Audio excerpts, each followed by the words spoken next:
Non, par le rapporteur, et il y aura, je crois, donc pour l'heure, c'est la signature. Merci.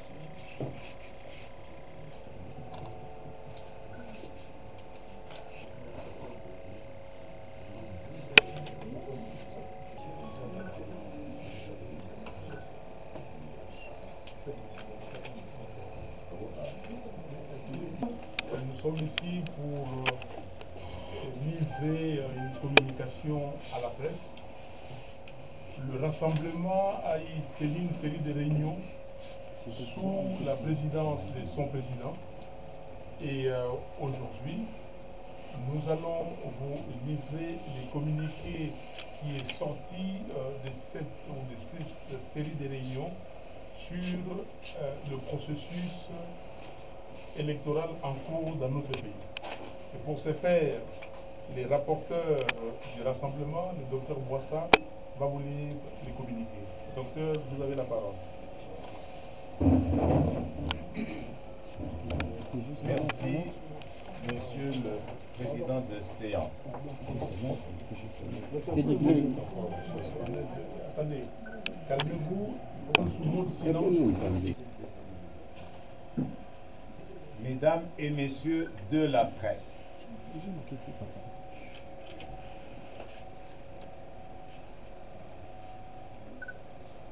pas d'élection en RDC le 23/12/2018 si les exigences du peuple ne sont pas prises en compte.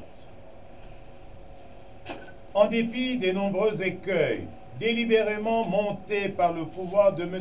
Kabila contre le processus électoral en cours, notamment l'adoption d'une loi électorale inique introduisant le seuil de représentativité et la consécration du vote censitaire, l'imposition de la machine à voter, ainsi que la constitution d'un fichier électoral renfermant près de 10 millions de fictifs.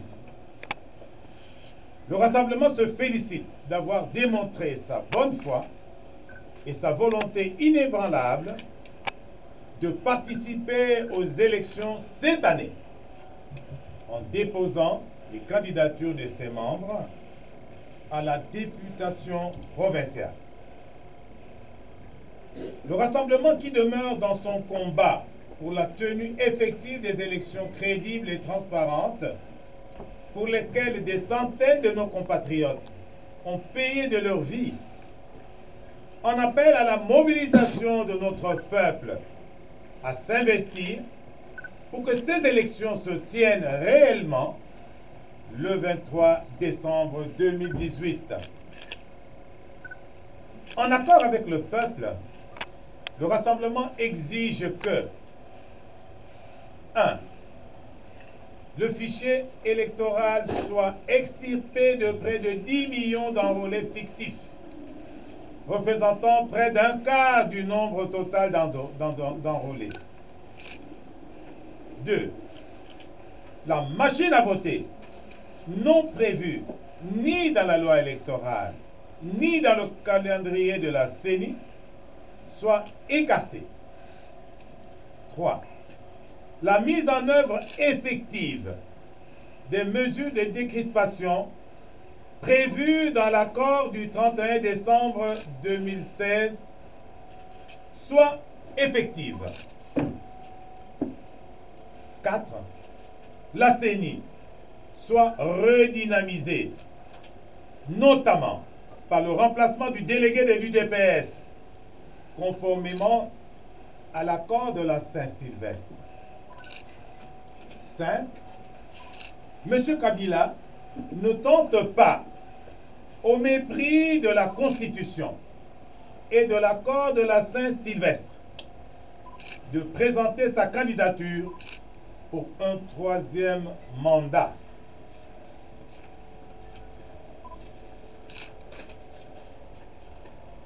Au regard de la gravité de la situation actuelle, entretenue par les initiatives provocatrices du régime de M. Kabila, qui menacent le processus électorale, la stabilité du pays et de la région, il est évident que le rassemblement n'accompagnera pas le pouvoir en place dans son dessein de créer le chaos dans notre pays au travers d'une parodie d'élection. Que Dieu bénisse la République démocratique du Congo et son vaillant peuple. Fait à Kinshasa, le 18 juillet 2018, UDPS, Dynamique, G7, AR, G14, MPP, CR, FDP, ADU, société civile, toutes composantes du rassemblement. J'ai dit et je vous remercie. La communication que le rassemblement avait à faire ce jour, et c'est à vous de l'exploiter. Merci beaucoup. En Lingala. Baye rassemblement bakutanaki mikolo eleki pembeni ya mokonzi na bango Félix Tshisekedi mpona kotala etamboli ya processus électoral. Mpona yango tomoni motema mabe ya Joseph Kabila oyo alingi kotia processus électoral na wusu mpe mikakatano. Mpona yango bayi rassemblement bakonzi ya baparti politique mpe ya société civile balobi boye ebongi mpona baélection eleka bolamu ete 10 millions ya baarole ya lokuta oyo batiaki ya moyibi bajanga misapi mitu ebongi elongolama. Ya mibale mashini oyo ya moyibi ya bokosi bato biso tolingi yango te oyo babengi na lopoto mashine ya vote totindiki yango na makolo. Ya misato likambo ya kobimisa bandeko na biso oyo baza na boloko oyo babandi kofinga bango tango baza na kati ya boloko. Yomi Dongala, Jean-Claude Muyambo, Frank Diongo bazali solo penza bana mboka oyo bandimami na peuple na biso kofinga ya gouvernement po na bango etali bango moko peuple ya kojuge bango. Baoyo pe bandi na mikili ya bapaya lokola Moïse Katumbi, lokola Mbusa Nyamwisi ebongi bazonga na ekolo po tekimia ekota. Anjuluni lokola moto ya Front Citoyen. Likambo ya seni ebongi sama. Et surtout délégué ya IDPS ya sika kota po ya sika komi moto ya bango mona na kana koloba pe na ndenge azali kosala pe kondima biso yoso bomoko ete Joseph Kabila Kabange manda na ye esila depuis 2016 atika kotungisa biso peuple oyo na ye esili amekata mukete kotia kombo na ye na makambo etali ba élection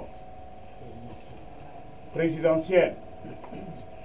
Biso rassemblement tofuti nyongo na biso pona kibalo baketoka ina élection te tosili ko déposer bato na biso na élection ya ba province députation provinciale pe tolobi boye ke soki mikano oyo tolobi sika ekokisami te la élection il y a le 23 décembre biso tokolanga yango te po ekozala ya mobulu euti na majorité na chef na bango pe désordre ya mboka biso rassemblement na peuple congolais tokotelema na nzela article 64 oyo ekoya eya.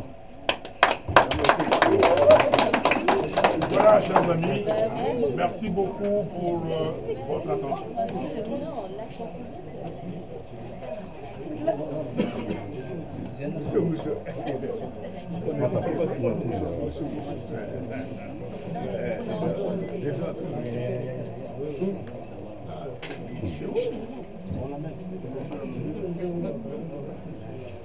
Alors, vous allez attendre aussi, et puis on donne des copies, en tout cas pour la presse écrite. Merci, chers amis. Deuxièmement, on dirait en quelque sorte boycott l'élection au cas où la préalable de la Bino vous lancez déjà respecté. Pour moi, vous avez la confusion des part et d'autre. Évoquer l'élection, mais quand on vous avez en quelque sorte boycott. Il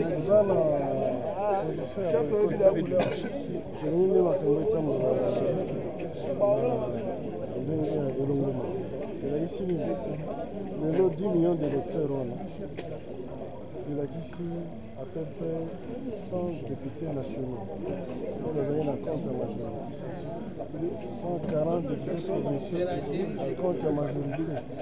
Donc, 10 avant que l'élection, on va déjà à peu près 250 députés à travers Bateau Bazan ici.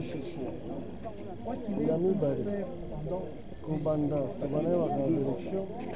Si vous avez une loi, c'est impossible. Nous sommes à 5 à 4. Vous avez un parti millionnaire. On a pour nous mobilité. Il y a mis ça. On va Kangamana.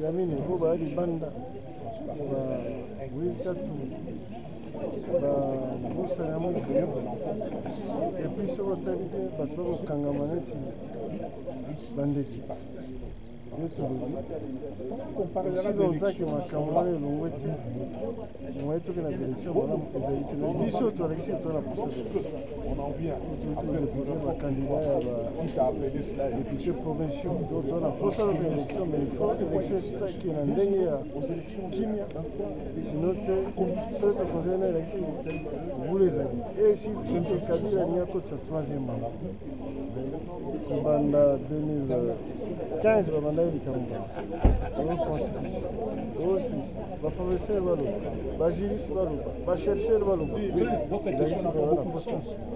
mboka la mort pourquoi biso rassemblement talisi liboso ya bandeko nyonso na bandeko ya mindele na ya biso bacongolais ke wana mposa baélection mais il faudra que makambo toki kodénonce ezonga na nzela ya malamu ngonde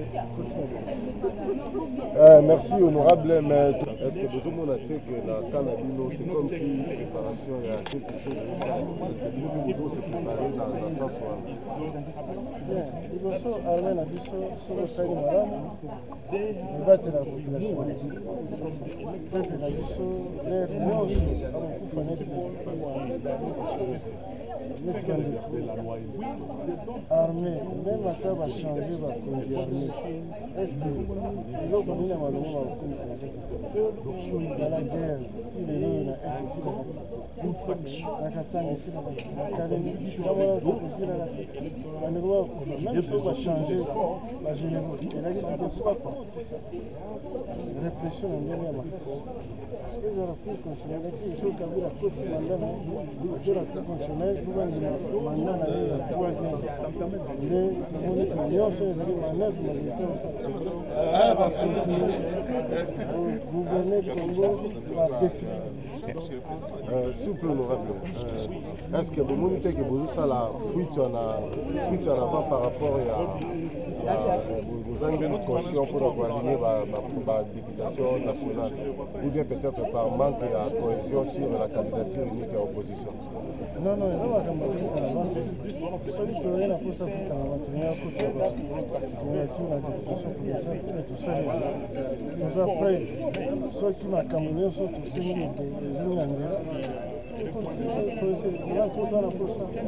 changer ça. Il doit voter pour le Parlement. 240 députés dans la majorité. 256. 256. Opposition de l'IMAC. Pourquoi pas ça? Loi a tout ça, il y a la statut à présent république. Pandia, on a une commission. Il faut que changer le côté de la Parlement. À travers l'élection. Donc, on a poussé. On a campagne ça là-bas. Honorable lobby, chef de l'État à Ozala, sera devant les deux chambres réunies en Congrès. Quelles sont vos attentes dans son discours de demain? Je crois qu'il va répéter la même chose. Il va dire que son corps se retrouve entre les mains de la Constitution. Et ça n'aura jamais rien réglé parce que plus tard, il va faire le possible pour déposer son troisième mandat. Et de votre part, qu'est-ce que vous préconisez au cas où Kabila déposer sa candidature pour le troisième mandat? Vous savez, le peuple est souverain. Le peuple, ce n'est pas ça. Tout ce qu'on a dit, il y a un point de presse, il y a un rassemblement. Par rapport à Oyo Sali, ceux qui ont retenu, bien, tout le monde est juste au sein de la préalable. Mais il faut constater d'abord l'absence de la G7, premièrement. Conditions Oyo te exigé pour tokende na élection ndenge tolobaki ya peto ya bosembo oyo ekozala bato nyonso bakomona moto atie lokasa na kati ya urne ntango ekombi ekobima nkombo ye akomaki. Tolobi ke biso tokokende na élection tobengi élection crédible, transparente et apaisée. Et le haut mosusu toyebi yango te. Donc mpona élection wana ezala crédible elingi koloba nini? Elingi koloba ke 10 millions ya bato oyo baza na fichier électoral oyo misapi na bango banini ezali te. 10 millions na fo balongola yango parce que toyebi bango te. Ya mibale machine ya voter bakoki koutilize yango te, fo balongola yango. Ya misato oyo eloko tobengi décrispation, c'est-à-dire ndenge tolobaki na dialogue ya 5 ans, il faut esalema à 100%. Ya mine moto oyo membre ya UDPS ndenge tolobaki faut UDPS remplacer délégué na ye na commission électorale, il faut ça. Ya mitano pe ya suka monsieur Kabila a mekate komi kosana akende kotia kombo na ye alobaki aza candidat parce que constitution ya Congo elobi mandat mibale esili okei. Donc soki makambo mitano wana esalami te, biso tokoki kokende te toaccompagner Kabila na bandeko na ye na bacamarade na ye na élection ya lokuta ya moyibi. Mais tokotika te que élection esalama. Bato bandeko babolingo bacongolais so bacongolais tozali koloba te ke tokoboyikote élection, non. Tolobi ke soki makambo mitano wana esalami te na mboko yo Congo élection ekozala te parce que tokoloba na peuple moto moko te ameka kokende na élection, moto moko te apesa nzela élection wana esalami. Donc c'est comme ça parce que peuple alobi na Kabila toboyi machine à voter, alobi na nanga toboyi machine à voter, bakotia mato imangongo. Ok, donc totala bango balobi ke même OIF elobi na bango bolongola bato wana parce que bato wana toyebi bango te. Mais ceux qui bayebi bango c'est la preuve, bapesa même 1000 noms ya bakombo eza wana babenga bato wana bayebisa biso ke tala batongo bango. Voilà bandeko na ngai eloko tolobi awa yango wana. Merci. Sur question la redynamisation à CENI, lobby eza clôture ya session extraordinaire avec un seul point à l'ordre du jour, le discours du chef. Point ya Kalamba est inscrit. Pour montrer que na point là, ils ont déjà perdu le monde déjà en avance. Et Talibango, ils ont inscrit, ils ont inscrit. Il n'y a pas à inscrire, mais les MLC a remplacé son candidat. C'est pas ça le problème. Ça, le problème c'est que c'était écrit comme ça, na accord, et ça la mandingo. Incapacité de venir à candidat unique dans l'opposition. Ce n'est pas le moment. Ce n'est pas le moment des candidats uniques. Makambouane et Goya, tokosolo lango bomoni biso nyonso awa lisanga ya bandeko ya rassemblement tosololi tozali kokende mais mpona nini bokoluka candidat est-ce que tango na baparti ya poto même na États-Unis tango parti républicain ebimisaki Trump comme candidat unique mais liboso baki bacandidat ebele na France tango le parti socialiste ou le parti républicain babimisaki bacandidat unique na bango bazalaki 7 avant.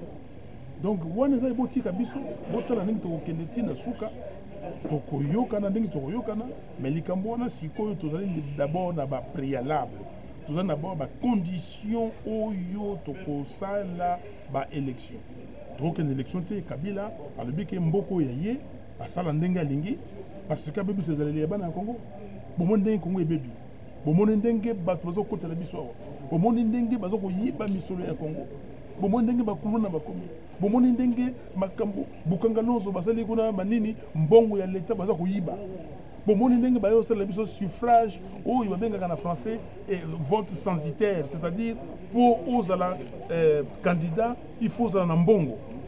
Est-ce que c'est normal? Alors Kabila veut diviser les Congo et que biso pe ba Congolais ton dimango? Non, merci.